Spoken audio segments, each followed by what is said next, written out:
This right here will only scroll when it wants to. It has a mind of its own. See, it's not scrolling now. But that thing will scroll to show where it says Fort Worth, Texas, and the zip code, which is helpful. Don't get me wrong. There's different ways that Kia could do it. They can make that wider. So they can make this wider and that wider. They have this device over here, which does change the screen. It changes the level of the screen. So, you know, go back over this way. Then we go here, and that just shows time and stuff. But whenever you do this, it'll scroll when it wants to. It's not scrolling now. That F stands for Fort Worth, Texas.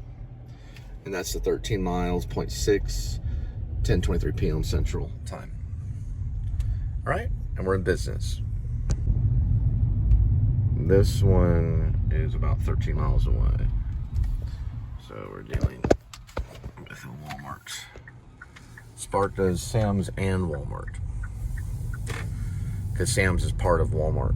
The Sam's one is, you don't have to do the shopping, but the Walmart, you have to do the shopping, because they have, listen, Walmart has so many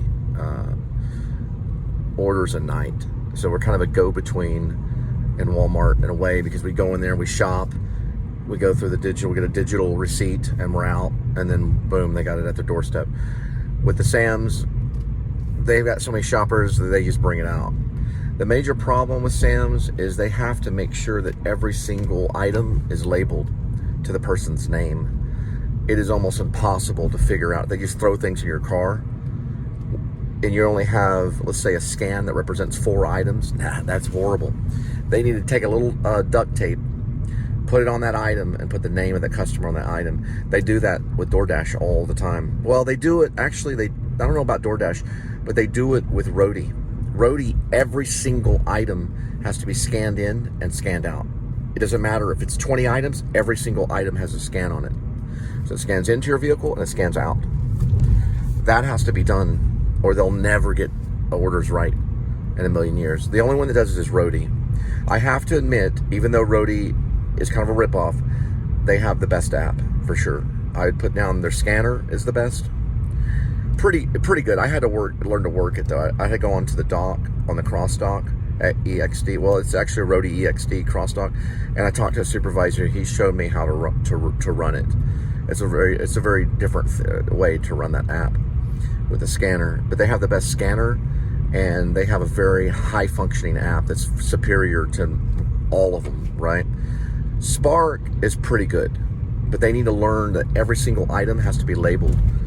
Now, we do that whenever you go and shop, because you scan it at the register, and then it just goes in the grocery sacks, and then you just kind of tie it all up and put it in a bag. That's, everyone's careful with the groceries, you know what I mean? So that's pretty good. Roadie is the only one that does a scan for every single item. They kind of do it for Sam's. They're probably going to start doing it at Sam's. But they need to put the name on it so we know that this goes to this doorstep. And the name is good enough, because the person's address also has a name. Where are we going here? We're going this way? All right. The second pass on this one. And this is where the crop cops were, up this way. Well, they've got some stuff going on. All right.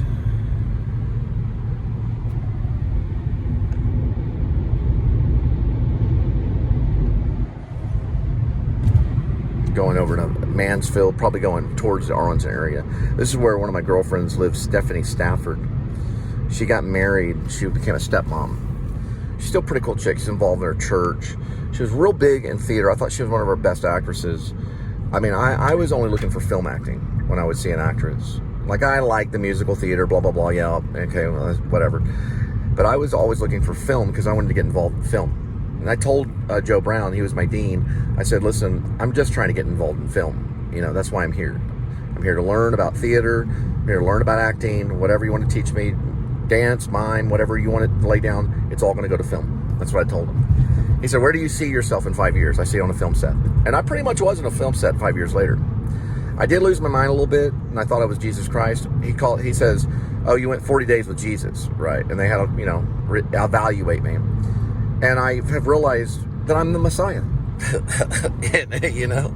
It's better. Listen, it's better just to admit it. I'm the Messiah. I represent faith. I represent hope. Love will conquer all, and charity, charitable nation. What's wrong with that? Thinking that you're the Messiah. So I do. I'm the Alpha and the Omega. I'm here to baptize you and heal you, but I can't walk on water unless it's frozen. I did walk on water in Maine. When I lived in Maine, I walked on water because it was frozen. I walked on many different lakes that are named after weird Native American names, because I'm also Native American. I'm Apache. Why not? Why wouldn't Jesus come back as an Apache in Fort Worth, Texas? Why not? I'm just I'm an eighth. What am I? 20? Okay, so my mom. Let's say my mom's dad was half Apache. That was Papa Joe. She was a quarter Apache, so I'm 1/8 Apache. 1/8 Apache, a little bit of I got half Irish and half English. That's pretty much the Messiah in my book. All right, we're gonna go and picking this up and good to go. These guys are so dangerous right here. They are so freaking dangerous. Let me get over this way. This stuff, they'll just roll you right to non-existence. Yep. You got to be careful. They're called a work convoy. Now in this post, I'll probably just talk a little bit, or this, I guess you call it a video, about David Fincher. Now, David Fincher is an important film director because of Zodiac. You got to see Zodiac. Watch Zodiac, and you understand why. He pays attention to detail. He also did a thing called Mind Bomb, and this deals with like heightened detail-oriented filmmaking that we haven't seen yet. He did it with Fight Club. Yeah, if you watch Fight Club, you're seeing heightened, detailed stuff coming from an author's mind. I believe it was Chuck Palahniuk or whatever his name is. He is an American writer. His family is from Ukraine, or his ancestry is from Ukraine. This is I'm talking about Chuck, the guy that wrote Fight Club.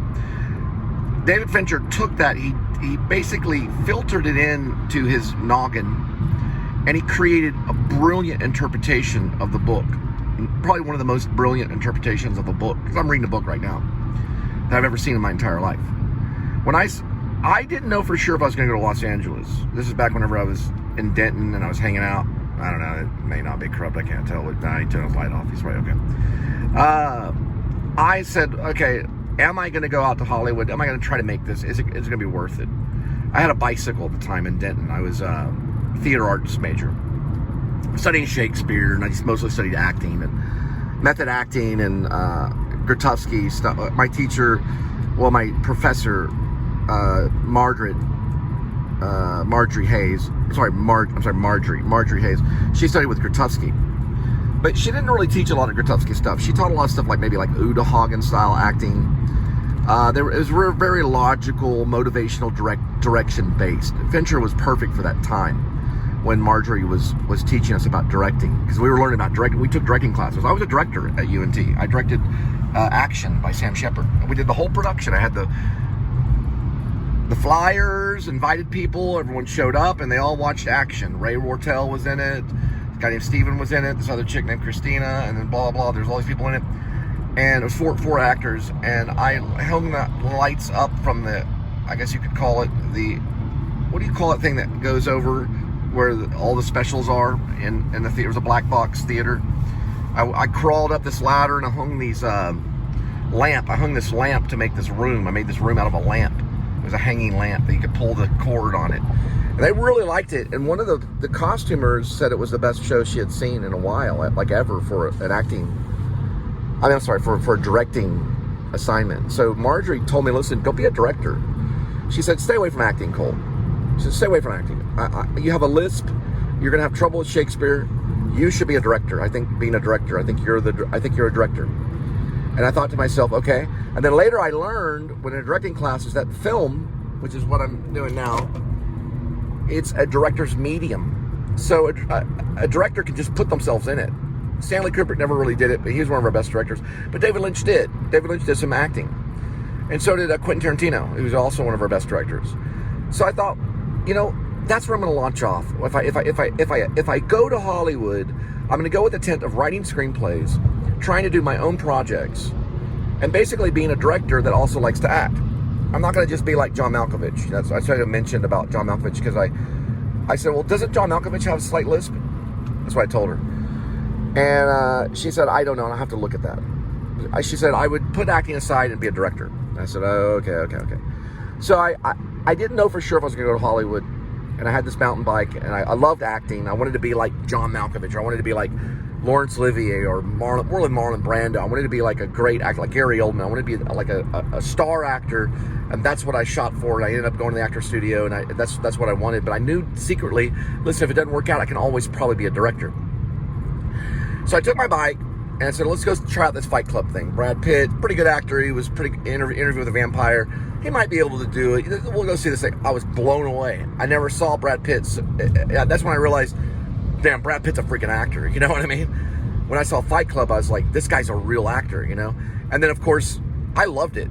His name was Edward Norton. Yeah, he ended up going to the New School when I was there at the time. He ordered some coffee, and he was hanging out, like, and we're like, hey, Edward Norton's down there. You know, this is like right around Birdman. No, this was around Birdman time. It was like 2001, 2002. He was in New York, and people were talking about him. But I was thinking to myself, this is amazing. So I was really stoked about acting because, like, you know, Brad Pitt was playing this guy that was, you know, Tyler Durden, all this stuff. But I was also, like, did not know a movie could really capture like Fight Club. And I didn't even know who David Fincher was at the time until way later. Until I saw Mind Bomb and I started studying David Fincher. And then that's when I was like, man, Hollywood is for real when it comes to making movies. Hey, they haven't met that level yet. Yeah. You know, movies have fallen off the chart. I think Fight Club was good. I think it was a legit film. I think it was a good film. It was a great film. So I decided, let's go. Let's do this thing. So I had this film called Oscillate Wildly. It's about these filmmakers that kidnap Marlon Brando. And they go to this cave. And they go to a Texas cave and they hide him there. And they make this like crazy art film with Marlon Brando. And I was going to give it to Marlon Brando and see if Marlon Brando would do. It's like a comedy. One guy thinks he's a poet. He thinks he's, you know, this great poet. And the other guy thinks he's a filmmaker. And they were a double team. I think he thinks he's one of them thinks he's the great poet that wrote The Raven, Edgar Allan Poe. Yeah, he thinks he's kind of like Edgar Allan Poe embodied him, the spirit. You know, he like made a connection like W.B. Yeats with the what's that called, the W. Yeats thing, the Spiritus Mundi, right? The unified field, and he connected with Edgar Allan Poe, and he starts talking about Edgar Allan Poe. And then it's a very long script. It's almost like a novel. I gave it to my friend Rob to read for a little bit. And then it also has a character in it that thinks he's basically a big Smiths fan. He's obsessed with Morrissey, but they kidnap Marlon Brando and they take him to this cave. And it had 3 different titles. One of the titles was Oscillate Wildly because he was a Smiths fan. Another title is called Catchin' Marlin, but Marlin was spelt like the marlin that you would eat, you know, like the fish. And then the other one was called, I think, something about Marlin, and it was spelled like Marlon Brando's name, like M-A-R-L-O-N. Had different titles. But I think the title I went with is Oscillate Wildly. And I was going to sell it to Marlon Brando. I was going to give it to Marlon Brando and say, look, I know this is a crazy script. We can work around it. I know that you like to improv. We just want to do this thing. We want to kidnap you and take you to a Texas cave and make you say weird things, and we're going to film you doing it. Is that okay? And I just picture him going, I guess, yeah, because he loved actors and he loved filmmaking. I just don't know for sure if he would have said yes or no. Now, if he would have said no, no big deal. I had another script idea. I had another play that I was working on. I had a whole other thing that I was working on. But I was trying to find him, and Diane Salinger was giving me clues on, you go to this Italian restaurant, blah, blah. It wasn't good enough. And then he did the score. I watched the score. That was with Edward Norton. And then shortly after that, when I came back here to Texas, I think around 2004-ish or so, then he died. And so I didn't give up, though. I didn't give up. I thought, well, let's do it again, but let's use Morrissey. So they kidnap Stephen Patrick Morrissey and take him to Texas in a cave and have him say these weird things. So if I do it again, if I try to get my way with Oscillate Wildly, we would just do it and kidnap Morrissey.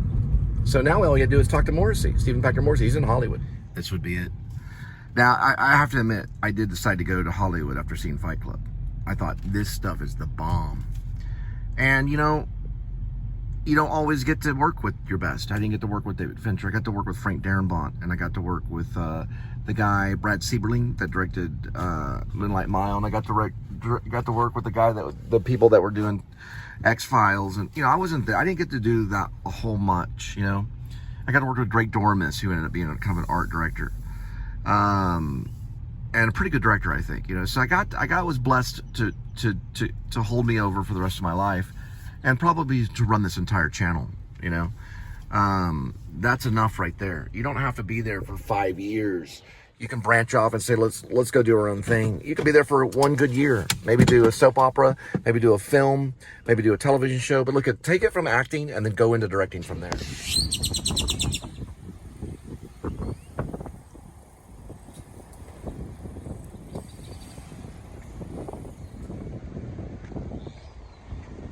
Going to the picket. All right, so all we're getting is lactate. What do you ever say? Acid milk. I don't even know how to say it. Something to do with milk. You know when you're allergic to milk, lactic, whatever, blah, blah, blah. We're gonna pick up some of that and get out of here. One thing I learned about acting is that improv overrules almost everything in certain cases. When it comes to reality and being real, you have to approach it like you would an improv. As if you're doing it for the first time. The first time ever. This could all be scripted.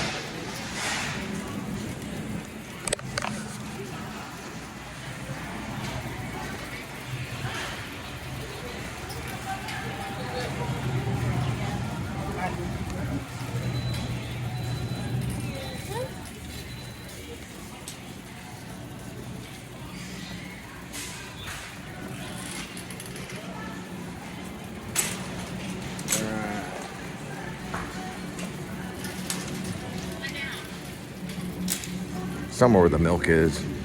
8:30. Yeah, I see. 833 is way down there. Cutest little baby right over there. Someone's grandson. Hey, Dom. No, he's still there. Way over there. Cutest little baby I've ever seen. Texas is getting a little bit artsy, you know. We might have a chance. This might be a good film area. I like Austin. I think Richard Linklater is better than a lot of them. Got Matthew McConaughey and Sandra Bullock here. It might be okay.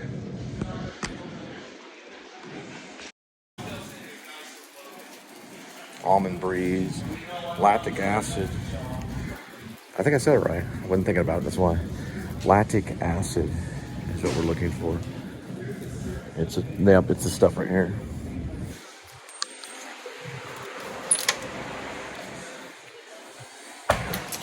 We get this, and we're good to go. That was Linda, and I just responded that I'm sparking at Walmart. Hey, this is $2. I love these things. It's Outback Barbecue Potato Crisp. We're going for it. Oh, I gotta get my, we gotta get out of here pretty soon. I gotta get my card. Look at this. Remember in, what's that called? Pulp Fiction, when he's making these toaster pastries? Guess what? I don't have a toaster right now, but I do have an air fryer. So air fryers work. These are actually good. Let me get some of that too, because I never have breakfast ever, not in a million years. I bet we could make it in a toaster thing. Does this say microwave? Let's see. We're not going to really kidnap Mark Zuckerberg. We're just going to pretend like we do it. But boy, he's going to be a surprise though. I see Brad Pitt in there. Place a microwave safe plate, heat for 3. Okay, yeah. So they do microwave, French onion. Look at this though. That's what, botulism. This is honey mustard. I hate whenever you're like vlogging an actual item and people are like, "Are you recording those items? What about those items? Don't they feel bad about it?" Well, you put the camera on them. Oh my gosh. There's no way they're gonna sell this. I'm gonna talk to the manager about it. Right here. I haven't had these in a long time. See if the manager will do something about that. I'll have to throw those away. Who knows who could have put stuff in there. Matzah meal if you're Jewish. Let's see. You got Yerby Mate Organic. Hell yeah, dude. Rock and roll. We're doing 2, 4, 6, 8. Rolling around, boo.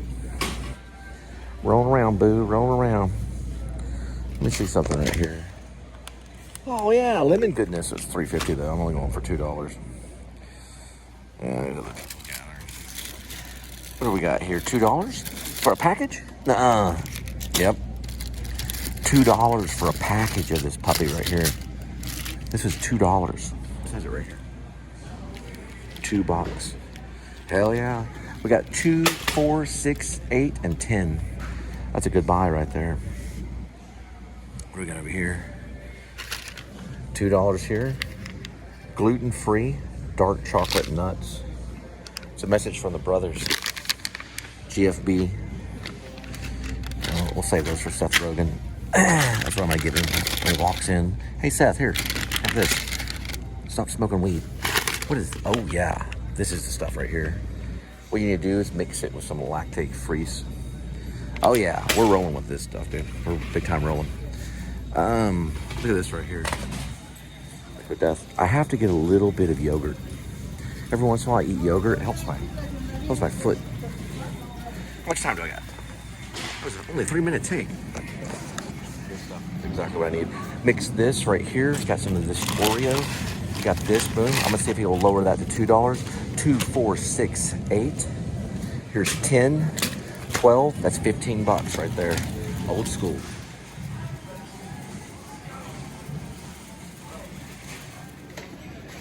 Let's see. These should be a cheaper version. Yep, right here. Yeah, right there. Excuse me. Sorry, excuse me. Look at there. 2 of those. Better hurry. Okay.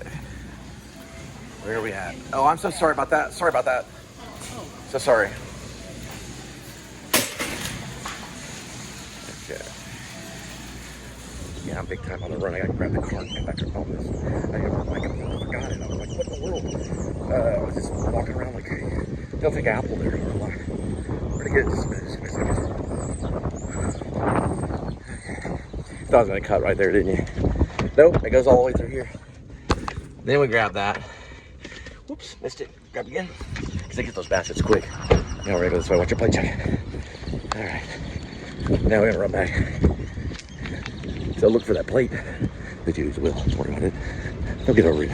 They'll get better. Once we get the Christians, the church over that way, they'll get much better. There we go. Sorry, I'm trying to make sure that you guys don't get my cart. Okay. Little Fight Club moment. Here we go. That was a close one. Okay. Now we're back.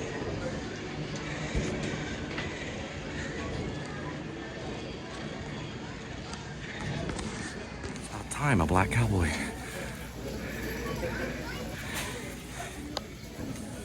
So what they do is they do a barcode scanner right here. So you use the barcode scanner for the milk. That's what my friend Robert Busquets drinks. He basically drinks lots and lots of milk.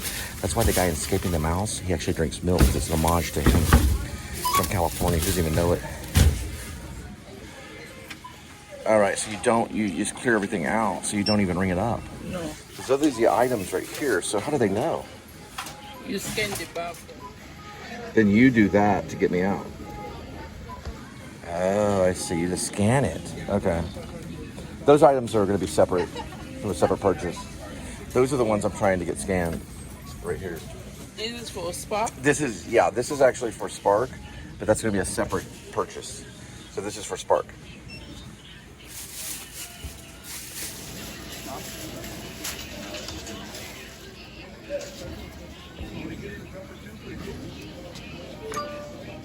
And that will communicate with me. She did get to go through and make it a separate purchase real quick while I'm here before they close.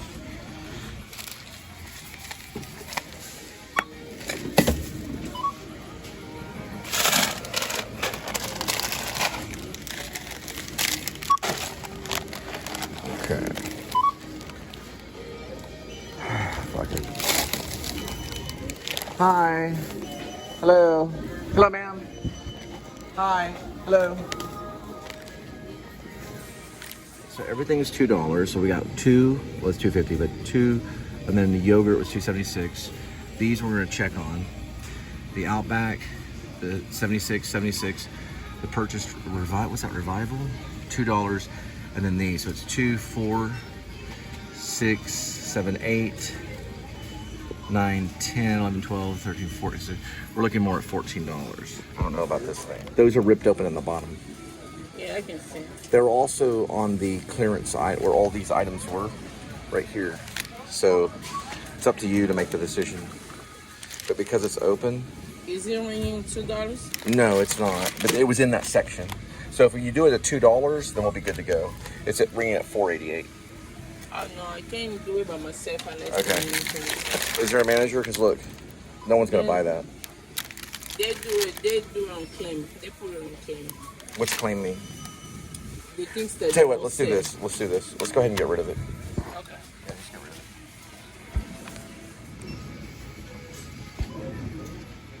it. So they'll just throw away those Oreos. They'll throw them all away.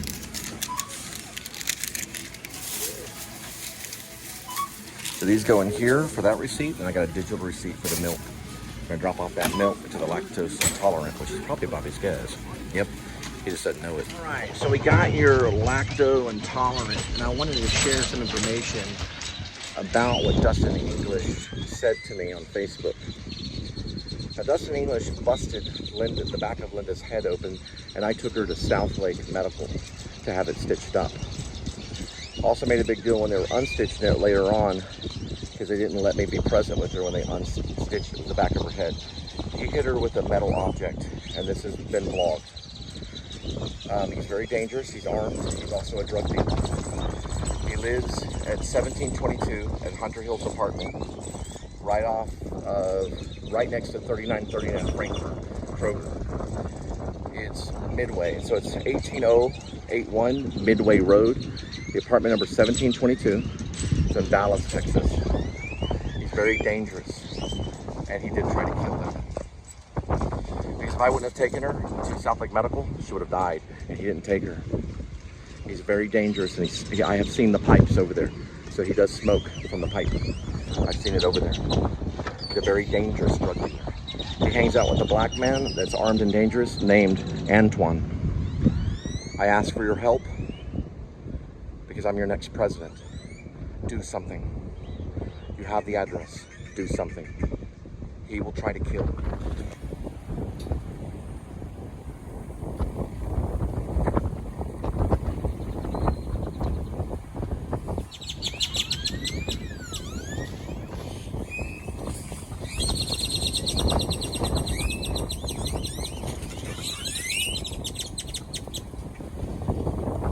Remember, in the end, from hell, where you'll go, you will watch me feast. On Feastables, brought to you by Walmart. Spark. Because of my vlog, I will be one of the richest men in the world. It's not gonna happen overnight, but I will be one of the richest men. We're talking Facebook rich. You will be very rich.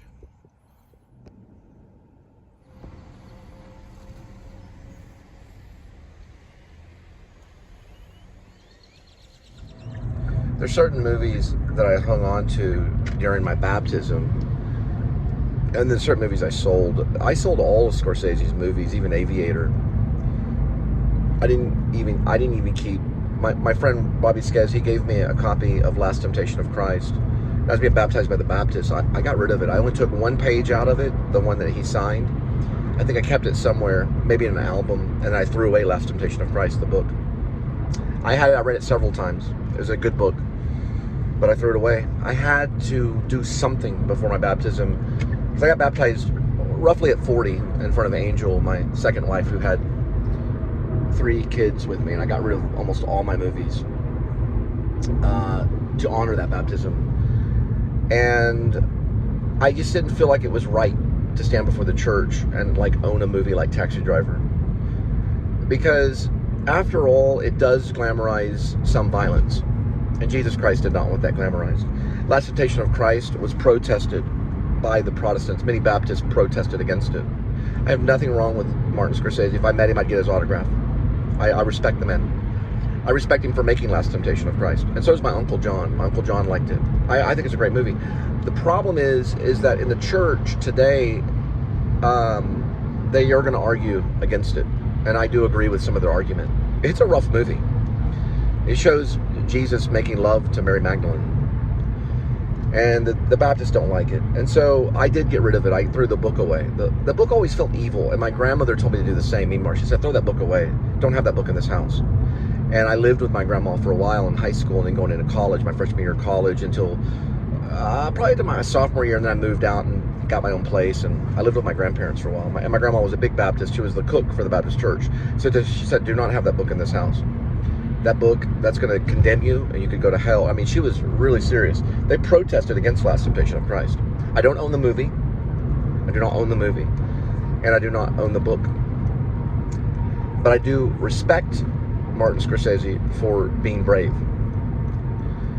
He must have some type of connection with God to be able to make that, because he didn't feel like God wanted him to make it. William Dafoe's part of it. It's one of the most passionate versions of Jesus Christ, but it does show Jesus Christ in some rough situations. It's not supposed to be the Bible. It's supposed to be fiction. It's a rough little piece of literature. Now, I sold almost all my movies. I had to rebuy them later.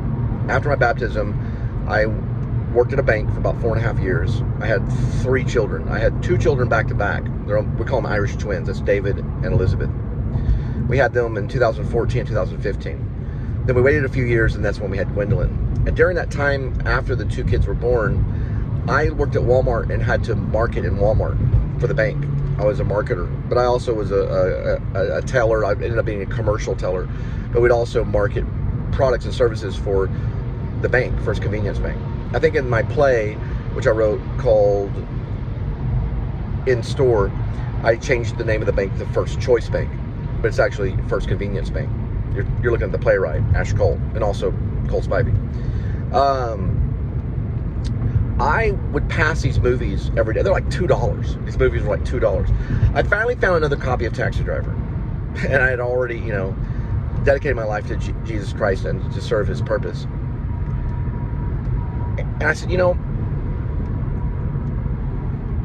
I don't think I'm going to burn in hell for just buying this. I don't watch it all the time. And it was a collector copy. I don't remember where it was. I don't think it was Walmart. It might have been Walmart, but it was somewhere. It was probably like, they had this thing called Movie Trading Company, but it's a collector's copy of Taxi Driver. It has the commentary and all that stuff. I said, I'm going to buy this and set it aside. That was the first purchase I made since I had gotten rid of all my movies, basically. And I only had movies that were faith-based movies, like Alex Kendrick movies that were like War Room and Flywheel, things like that. Okay, I'm going to go this way. And I had that kind of stuff, faith-based pure flicks. We had pure flicks on our television. We'd watch pure flicks. Because it's a hard world out there. But then after that, I was like, well, since I bought Taxi Driver, might as well get Full Metal Jacket. It's about the military. And I read this book about the masculine mandate. And I also read some other books where the guy talks about war movies. And he's a Christian. All these war movies, all this John Wayne war movie stuff. I said, wait a minute. So I went and collected all these war movies. Like almost every war movie that I could find. Everything. I even got one about John McCain called Faith of the Fathers or Faith of the Flags. Flags of the Father or Faith of the Father or something, but it's about John McClane's struggle and him being a POW. And I got all these Vietnam movies.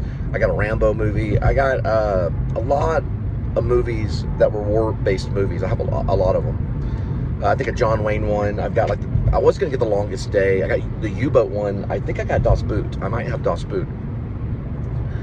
But I started to say, look, I'm going to get war's a fact of life.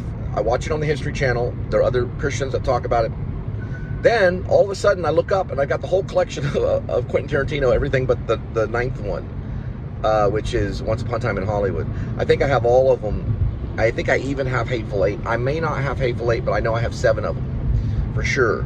I might even have Hateful Eight. I had a few of them on Bluetooth. Next time I looked up, I've got all Quentin Tarantino. Then I read about Quentin Tarantino, and I watch Reservoir Dogs, and I read about him, and I realize that he claims himself as Protestant. Because in Reservoir Dogs, he mentions the dialogue, you will not use your Christian names. I thought, and then, listen, then I go off to Dallas to work with this drama group. They're like a Puritan Productions. We basically do interpretation of John Bunyan's Pilgrim's Progress, as well as a play about John Newton, the writer of Amazing Grace. And we do all this other stuff in Dallas and in Fort Worth. And some of the actors there are talking about Quentin Tarantino. And these are theological, these are Dallas Theological Center. I think it's called the Dallas Theological Center. They're like, basically like Swabitz out here is the Southwest Baptist Theological Center. These guys were like studying to be ministers. And they're talking about Quentin Tarantino. Like, yeah, I mean, I've seen it. And I'm like, really? You've seen Reservoir Dogs? Yeah, well, I've seen it. These are guys that read the Bible every day. I'm thinking, wow. So the humanity of life is still going to be there regardless of whether we should watch these movies. And now, listen, nowadays, when I see a sex scene, I turn it off. I can't stand it. Especially if I'm alone. I won't watch the sex scenes in a movie. I'd probably be more likely to watch Debbie Does Dallas in a sex scene in a movie. I know it sounds crazy. I just fast forward through the sex scenes. I just can't stand the fake sex scenes. I know it sounds crazy. Now, I'm not gonna lie, I've had some problems. Fleshy problems, lusty problems, and I have to pray about it and put it away. We have access to the world's worst things, okay, that Daniel Hoytzclaw had access to, that turns people into addicts. And he's in prison for it. He raped 9 black women orally sodomized. He was a cop, and he had problems with it. He was like a sex addict. So I'm not perfect, okay? I'm not perfect by far. But I have to pray about it because we have access to it. I have access to it right now, driving with this device. And the thing is I think it's wrong. I think we should make a stand in Hollywood. We should make a stand in our country, and we should ban it. I think so. We should ban XXX. We should ban it. Now, Taxi Driver does come across it, doesn't show it. He blurs it out in the movie because Travis Bickle goes to these porn house movies. Now, this was studied by a guy named Paul Schrader who wrote Taxi Driver, and he goes to these houses and he fantasizes, and it all turns to murder. This pornography stuff is worse than just lust. It's some bad stuff. And who watches it more than anybody? You guessed it. The police department does. Police officers watch pornography. It's been studied. They do. And I'm against it. I think we should make a stand, and we should find ways to ban it from the internet. These women are being raped, and they're filming it. They're videoing it. Even though that they're signing paperwork saying it's okay, I don't think it's good. A lot of it's being studied, and some of these women are being freed. You know, they're being freed from bondage. Pornography is an issue that we all need to deal with. It's an issue. It's a horrible thing. And God wants me to make a stand against it with the New Liberty Party. We're going to stand against it. And we're going to talk to women that are part of the Me Too movement. I'm a part of the Men Too movement. We respect women. It's an M, E, and N too. We don't think you guys should be bondage to pornography, and that men have taken advantage of women and have made pornography. I think it's wrong. Women are beautiful creatures. There's nothing wrong with showing them as beautiful creatures, but it's wrong to abuse their temple and to reveal that. And who does it more than anything but the Jew? The Jew will admit to it. The Jew will show pornography everywhere because it's a weapon they use to kill you. We need to put an end to it in our country and end pornography and join the Men Too movement and stop watching it. We're going to go without it. We're going to stop watching it altogether. It's evil, it's wrong, it's disgusting, and it kills. Free the women and stop watching the pornography. If you're watching it, go get help. We're going to have 1-800 lines. We're also going to have it on the New Liberty Party where you can actually be freed from it and get in touch with a psychologist or people that can help you deal with it. It's a drug, and it turns to killing. It's evil, okay? Taxi Driver kind of reveals a little bit of that, and maybe Scorsese might have been talking about that. I'd like to talk to him in person about what he was trying to say in Taxi Driver about pornography. All right, it can turn to violence. So a lot of these vlogs are vlogs so we can hold each other accountable, you know, as men, and we can say, listen, we've been wrong. We've done these things that are horrible. And listen, I think these pornography people that are doing it, I think they should be charged with terrorism on that level. Once we crack down and say, listen, we're going to make it illegal. Once we crack down, listen, Playboy, they don't even show nude women anymore. They show women clothed. And once we crack down on Hollywood, listen, I don't even like Hollywood sex scenes. I think it's stupid. Even people got upset with Steven Spielberg when he made Schindler's List because he added a little sex scene in it. And in the European countries at that time, they'd kick him out of those countries when he tried to do that with Liam Neeson. I think that was wrong in Schindler's List. He's talking about the Holocaust. He has a sex scene in there. It's a real brief sex scene, but it's disgusting. He's showing sex and war and all this stuff. But listen, that stuff is disgusting. I fast forward it through all the sex scenes. I'm tired of it. That leads to what? It's a gateway that leads to something more dangerous. And we need to stand against it together as the Men Too movement, okay? And also about the Mexican Americans, you guys need to stop it too. And the Jews need to stop it as well. Y'all all need to stop it. every nation, just stop it, put it away. We will come in and get you. So stop it. There, now they're listening. No scroll there.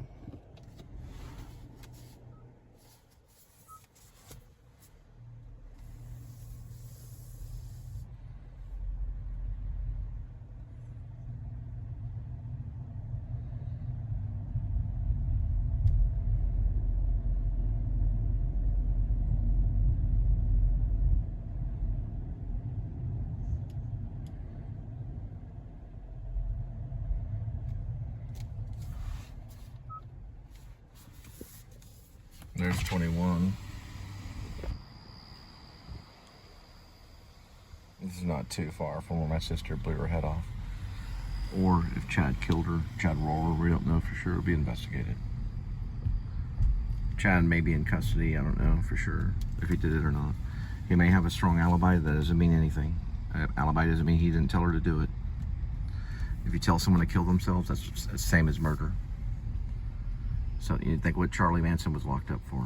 We're gonna have to get on foot and explore.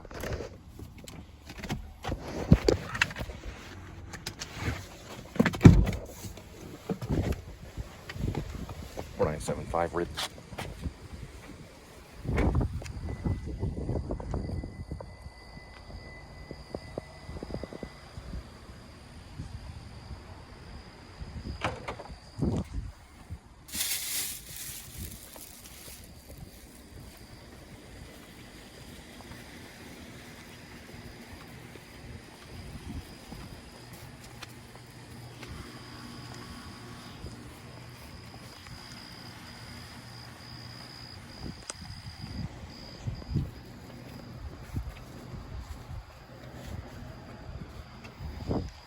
Do this one right here. We should have addresses clearly labeled.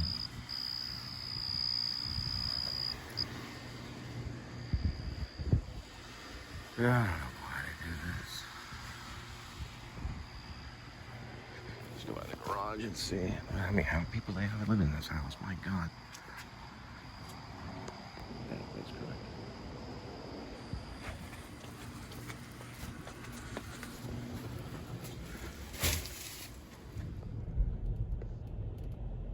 Now, one thing I've been watching, and I'm not the ideal Christian, listen, I'm not the ideal Christian, but I've been watching The Wall.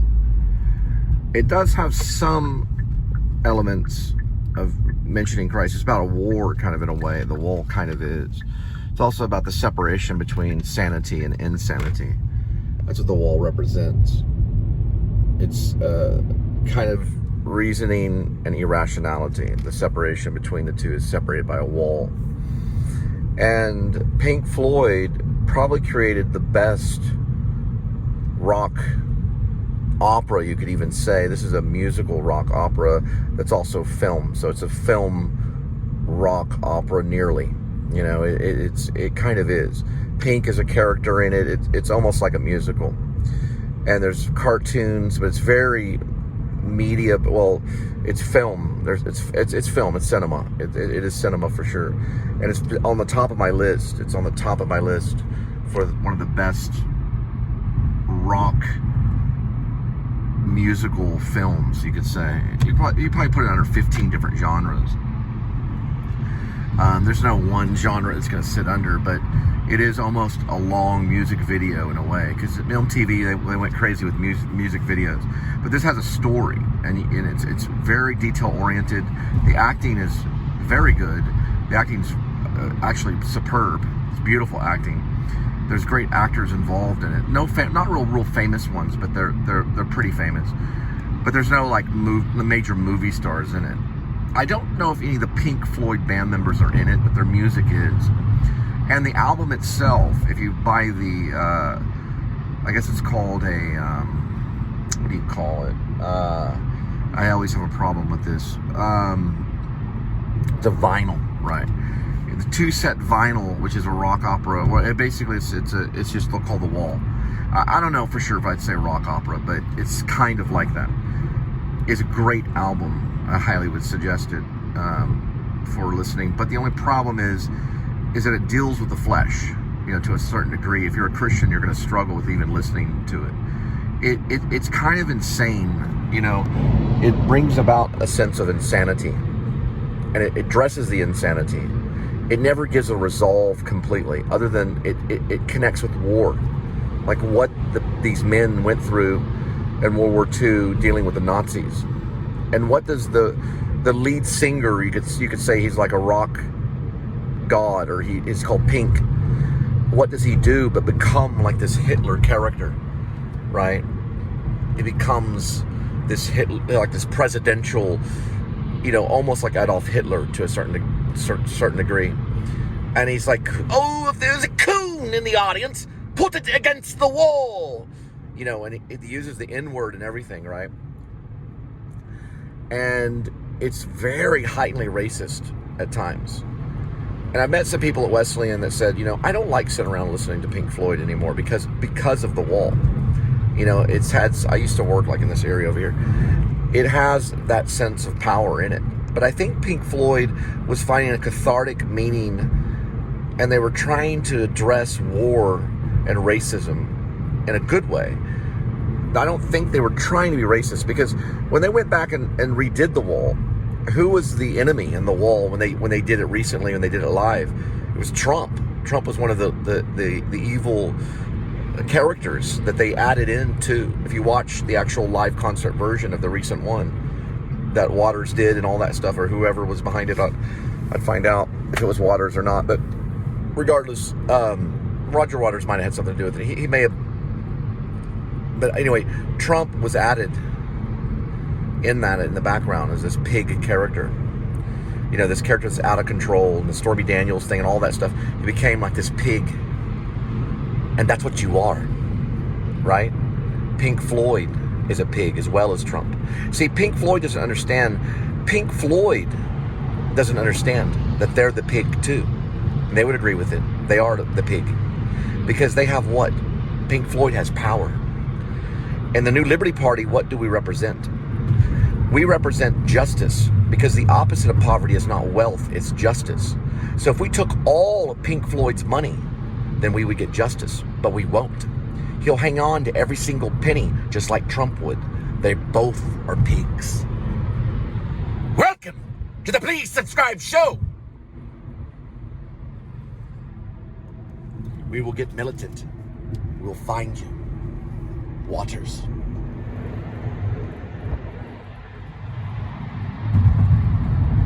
And Roger Waters said to me telepathically, come and get me. And we will. Be on your edge, my friend, for your money belongs to the NLP party. And if you don't surrender it, we'll come and get you and take it from you.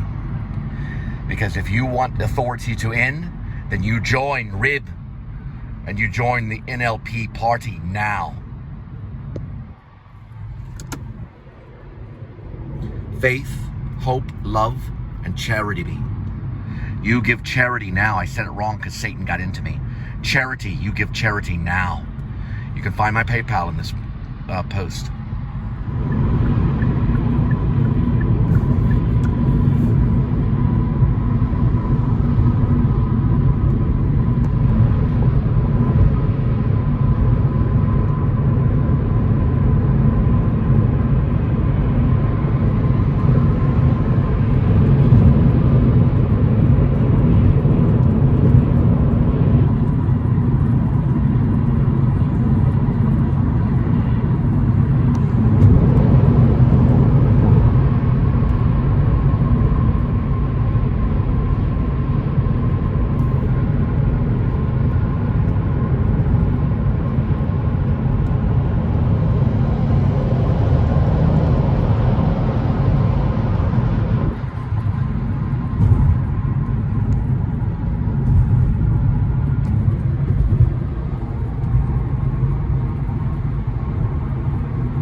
I like the fact, in Pink Floyd, The Wall, I like, you know, and I'm just kind of joking to Waters, Roger Waters, I guess, if that's the guy that was, there's another one behind it too, but there is a time when I guess it's Stutz bomber, whatever you call it, it's a German bomber, the old planes that they used in Dunkirk.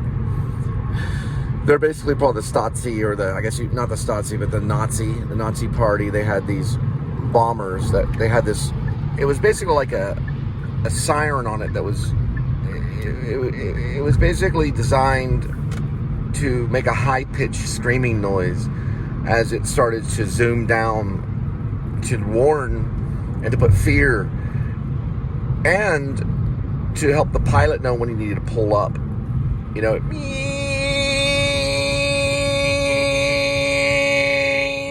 the bomb. So then they would pull up if the pitch got too high. They did it by sound. And what's interesting is that when that goes off after the first song in the flesh, and then that one's over with, after the bomb goes off, it goes right to a baby crying. You hear the baby cry, which is sensual, it's visceral, you know. It affects you in an instinctual way where you hear this bomb go off. Now, my sister, when I was about 12 or 11 or so, she brought this movie to me, Pink Floyd, The Wall. And, well, The Wall, by, you know, Pink Floyd was behind it. And brought it into my bedroom with, I think, one of her friends. If it was Shanna Homeyer or Jennifer Forbes or Michelle Thomas, it might have been Michelle Thomas. They were kind of headbangers. And they put it in a VCR and they let me watch it. And they sat on the bed with me for a little while. And then they just left, you know, the room. It was very Pink Floyd. It was my older sister that killed herself. And I think one of her friends were there. So I was left in the room to watch Pink Floyd, The Wall. I was probably 11, maybe barely 12. And I'm sitting there watching it. And in the opening scene, they were there with me. And that's when the guy's cleaning the gun.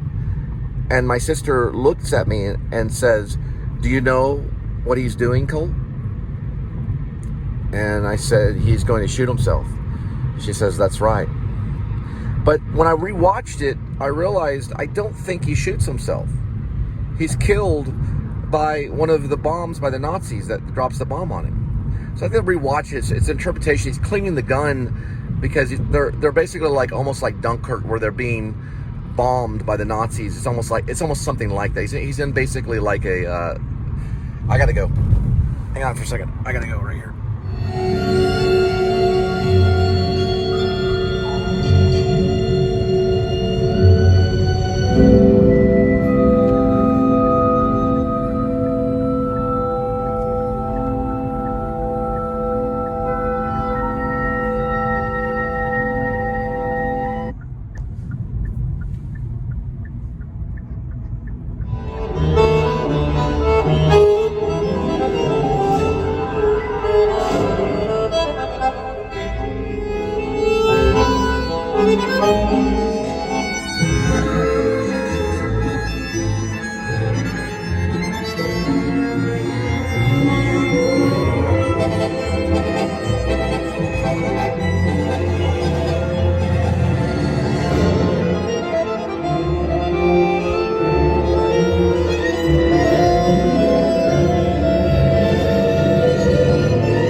Russia will never defeat us.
Ready to greenlight the project?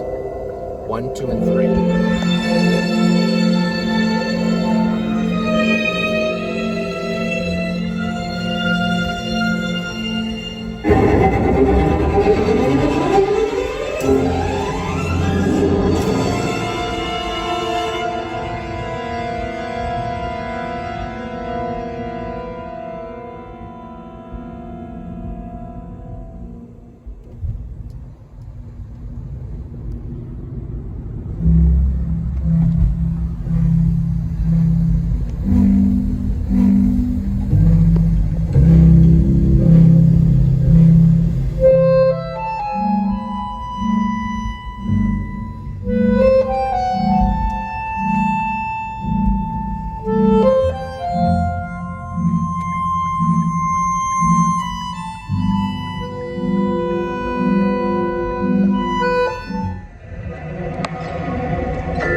Kiki gets you first.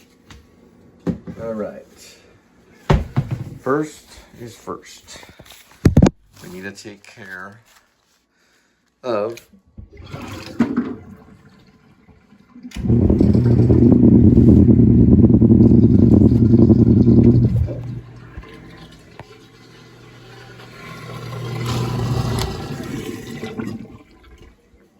Midnight Kitty.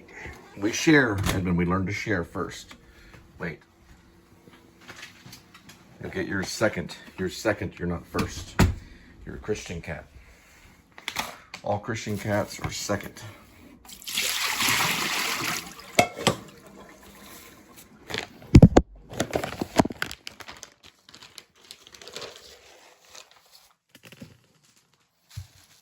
This is for Midnight Kitty. I know, Kitty. You're gonna have to be second on this one.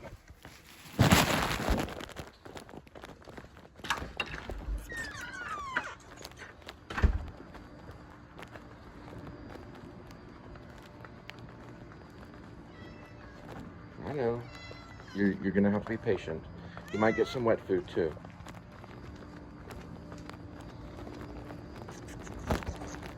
God, she runs quick. She runs too quick is the problem. We'll go by the wardrobe. Okay.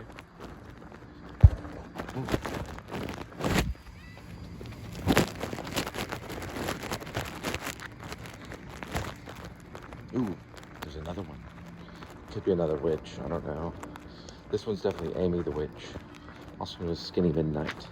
She's by the wardrobe. Jed Wilson will deal with her. That's the wardrobe right there. Go this way. And we open it. Kitty, be patient. There you go. And here's the wardrobe.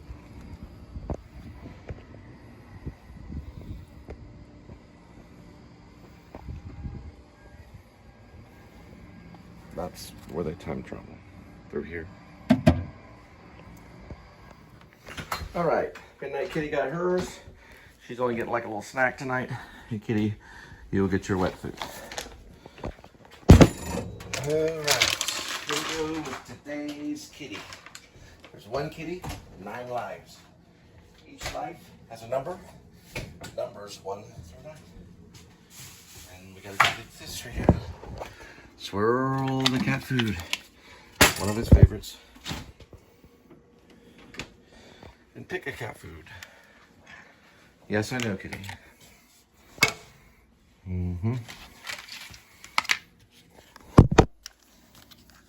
It's gonna be Temptation Bites and Gravy. It is going to be wild salmon. Wild salmon with flavors of shrimp. Going to dig in here. One good dig for Kitty. That'll be enough for now, Kitty. I don't want you to pick too much. There's other cats out there that are very hungry.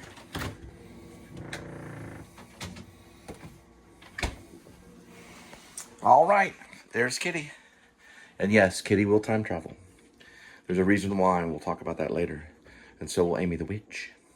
Through the wardrobe, they go. It's a sequel to The Lion, the Witch, and the Wardrobe. The lion is missing, but the witch is there. And so is the wardrobe. Rib is a sequel.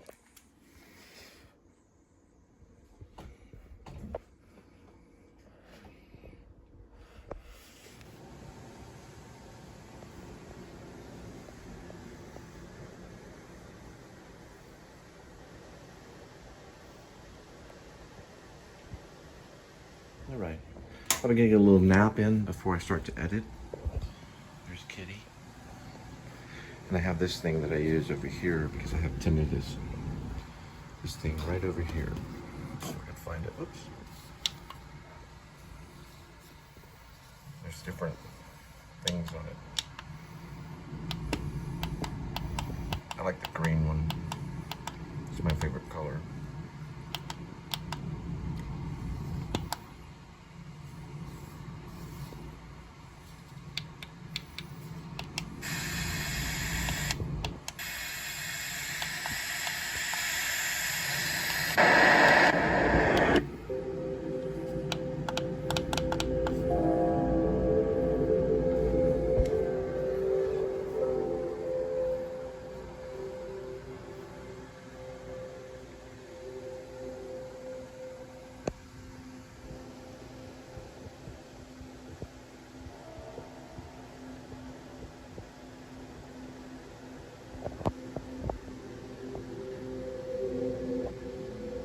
Did not know that Trent Reznor was behind some of this. Yes, he designs some of these things.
So it'd be at 12:25.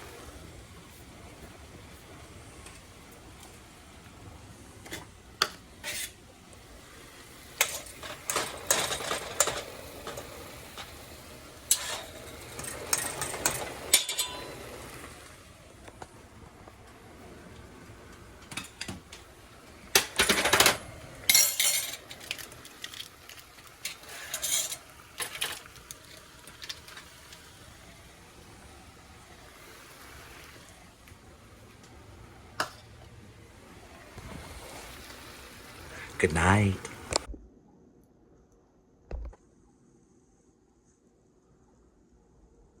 Time and speed and just question cinema and the tactility of it and what it means with representation.